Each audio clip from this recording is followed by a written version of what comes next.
लक्ष्मी आपल्याकडे आल्यानंतर ती आपल्याकडे स्थिर राहिली पाहिजे, तिची वृद्धी झाली पाहिजे. यासाठी आपल्या पत्रिकेतल्या जन्मलग्न कुंडलीमध्ये जे मी तुम्हाला 5 स्थानं सांगितले, एक पहिलं द्वितीय स्थान सांगितलं होतं, दुसरं तुमचं लाभस्थान सांगितलं होतं म्हणजे ते 11वं स्थान, तिसरं तुमचं कर्मस्थान म्हणजे तुमचं दशम स्थान, चौथं म्हणजे तुमचं पराक्रम स्थान की जे तुमचं तृतीय स्थान असतं पत्रिकेतलं, आणि महत्त्वाचं स्थान म्हणजे भाग्यस्थान ज्याच्यामुळे आपल्याला स्टॅबिलिटी मिळत असते.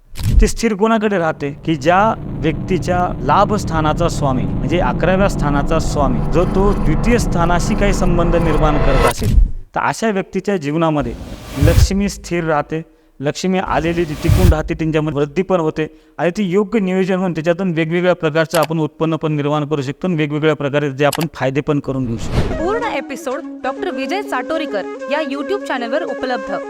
ज्योतिषशास्त्रासंबंधीच्या नवनवीन माहितीसाठी डॉक्टर विजय चाटोरीकर हे यूट्यूब चॅनल सबस्क्राईब करा. धन्यवाद.